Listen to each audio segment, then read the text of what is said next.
Hola a todos, bienvenidos a Mente Abierta, el podcast donde la psicología se vuelve una conversación. Yo soy Esther y mis compañeros son. Hola, ¿qué tal? Yo soy Raid.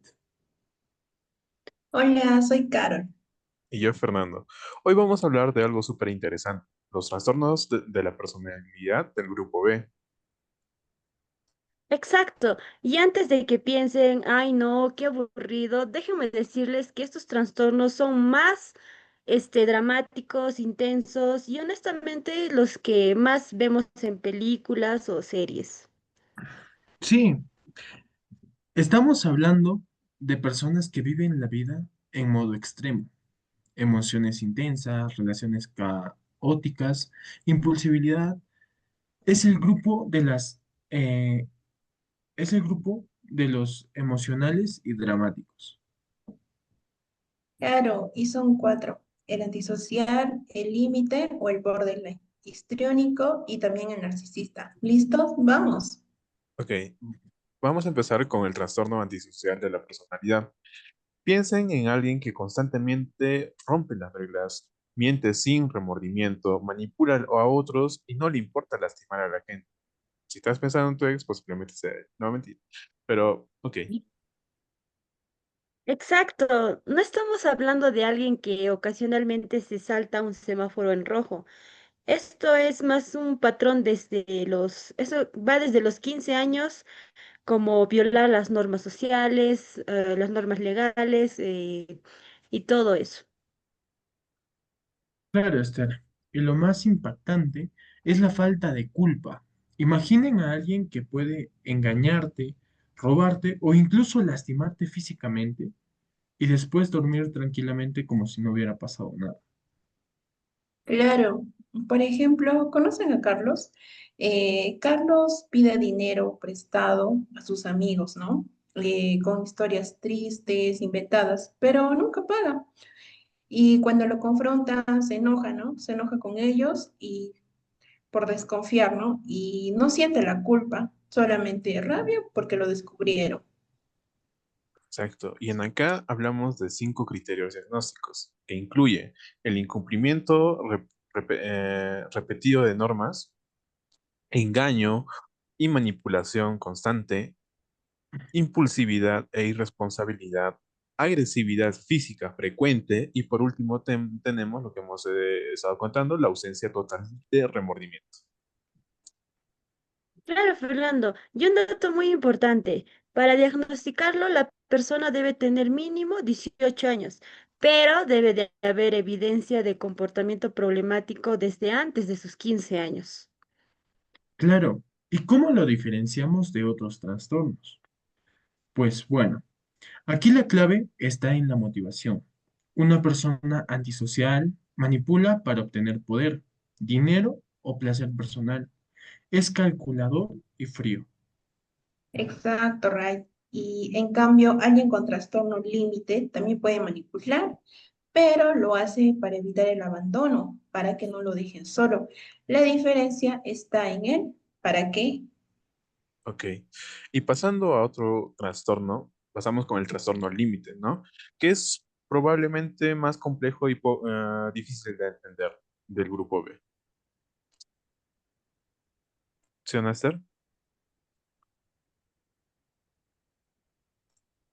Claro, porque imaginen vivir en una montaña rusa emocional 24/7.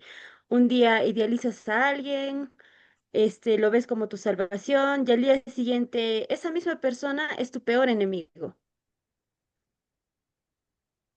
Claro, Esther. A ver, acá hay unas frases que lo resumen perfectamente. Es como cuando alguien te dice, te amo, no me dejes, te odio, no te vayas. Es esa contradicción constante que tienen o tienden a decir a la otra persona. Exacto. Y déjenme contarles un caso, ¿no? Sobre una amiga mía y le vamos a poner María. María tiene 23 años y cuando su novia le dice que llegará 15 minutos tarde, ella entra en pánico total. Empieza a decir, ya no me quiere, me va a dejar, siempre termino sola. O también puede, a veces llora intensamente, ¿no? y a veces amenaza con lastimarse. Y cuando él llega, pues cambia a estar furiosa con él, está molesta. Exacto. Ahora, en acá contamos con 9 criterios diagnósticos que son intensos, que prácticamente necesitan cumplir 5 de ellos para ser diagnosticado. Uno vendría a ser el miedo al abandono. Otro, relaciones inestables. Por ejemplo, hoy te amo, mañana te... Identidad confusa. No saben quiénes son realmente. Impulsividad peligrosa, conductas suicidas, en esta estamos pasando con el quinto, conductas suicidas o autolesiones. Más comunes son los cortes o el cutting, ¿no? Y estos son al menos cinco Claro, de los 9. claro, y continúan. Por ejemplo, también tenemos la inestabilidad emocional, que pueden pasar de la alegría al llanto en menos de minutos, ¿no? En minutos. También tenemos vacío crónico. Es esa sensación de estar hueco por dentro. También tenemos la ira intensa e inapropiada, que son las explosiones de enojo que son muy desproporcionadas. O también los episodios disociativos, que son sentirse desconectado de la realidad bajo el constante estrés. Claro, Esther. Y aquí viene lo importante para diagnosticar lo diferencial. ¿Cómo lo diferenciamos del histriónico? Ambos buscan atención, pero en el límite hay hay una autodestrucción, hay ese vacío profundo y esos arrebatos de ira violentos en relaciones cercanas. Exacto, Raíz. Y del narcisista o paranoide, fácil. En el límite, la autoimagen es inestable. Un día se sienten geniales y al otro se odian. En cambio, en el narcisista y el paranoide tienen una imagen de sí mismos más estable, ¿no? Aunque distorsionada. Exacto. Ahora, un dato importante y curioso es que entre el 8 al 10% de personas con ese trastorno, más que todo, suelen morir por suicidio. Por eso es crucial detectarlo temprano. Prácticamente lo podemos estar viendo, ¿no es cierto? Como dice anteriormente, desde los 15 años, porque ya se va formando, ya hay algunos ¿no? criterios que ya vemos. Claro, Fernando. Ahora pasemos al trastorno histriónico. Piensen en alguien que necesita ser el centro de atención todo el tiempo. Sí, y es como estar en un teatro permanente. Todo es dramatizado, exagerado y teatral. Claro, les cuento otro caso, ¿no? De uno de mis amigos, ¿no? Cuando, vamos a poner a Andrea, entra a una reunión familiar y si a ella no la saludan primero, empieza a hacer una escena, ¿no? Diciendo, nadie me quiere aquí, mejor me voy, y también usa ropa muy llamativa y le gusta hablar fuerte. Cuenta historias exageradas y si alguien más recibe la atención, se siente profundamente incómoda, ¿no? Porque ella siempre quiere ser el centro de atención de todo. Exacto. Ahora voy a mencionar criterios, pero creo que Esther me ayude. Yo solo voy a mencionar algunos, que son criterios diagnósticos, los cuales cuenta en este punto del trastorno con 8, que necesitan 5 para ser diagnosticado también. Uno vendría a ser incómodo si no es el centro de atención, comportamiento seductor o provocativo inapropiado, emociones superficiales y cambiantes, usa su apariencia física prácticamente para llamar o atraer su atención, bueno, la atención del que desea, ¿no? Hablar de forma vaga y sin detalles concretos. Claro, Fernando. Y siguen. En el 6 tenemos la autodramatización y expresión exagerada. En el 7 son muy sugestionables, son fáciles de influenciar. Y por último, el 8 donde creen que sus relaciones son más íntimas de lo que realmente son.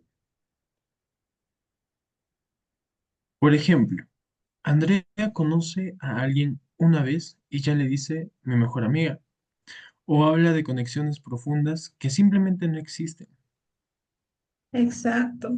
Y para el diagnóstico diferencial, ¿cómo lo separamos del límite? Aunque ambos buscan atención, el histriónico no tiene conductas autodestructivas graves, ni ese vacío existencial profundo. Sus emociones son más superficiales. Exacto. El histriónico es como fuegos artificiales. Mucho brillo, poco sustento. Como un volcán también, profundo, destructivo e intenso. Claro, Fernando. Y llegamos al último, el trastorno narcisista. Este está en todos lados, pero últimamente no. Claro, Esther. Sí, pero cuidado. No toda persona egocéntrica es narcisista. Estamos hablando de un patrón de grandiosidad, necesidad extrema de admiración y falta total de empatía. Claro, imaginen a Roberto, ¿ya? Roberto cree sinceramente que es superior a todos. En el trabajo, si algo le sale bien, es por él. Y si sale mal, es culpa de los demás. Necesita constantemente que le digan lo increíble que es. Exacto. Y si alguien critica a Roberto, aunque sea de buena manera o para constructivamente, ¿no? Para que mejore, puede reaccionar con rabia intensa o con un desprecio total. Por ejemplo, puede decirte, tú no entiendes nada, yo soy quien sabe, ¿no? Claro, Fernando. Y los criterios diagnósticos para este trastorno son 9, pero necesitas 5 de ellos para diagnosticarlo. Tenemos a los criterios, el primer criterio que sería sentimientos de grandiosidad, el criterio número 2, fantasías de éxito ilimitado, poder o belleza. El 3, cree ser especial y único. En el 4, necesita admiración excesiva. Y en el 5, tiene sentido de privilegio. Claro, Esther. Continuando, el 6 es explota a otros para sus propios fines. El 7 falta de empatía. El 8 envidia a otros o cree que le tienen envidia. Y por último, el 9 actitudes arrogantes. Exacto. Por ejemplo, Roberto, por ejemplo, puede usar a sus amigos solo cuando le conviene. Si alguien está pasando por un problema, él simplemente no puede conectar con ese dolor. Todo vuelve a ser sobre él. Si no es él, no. Exacto. Un diagnóstico diferencial importante en lo que es el antisocial o narcisista es que el antisocial prácticamente va a manipular para obtener cosas materiales y no le importa romper la ley.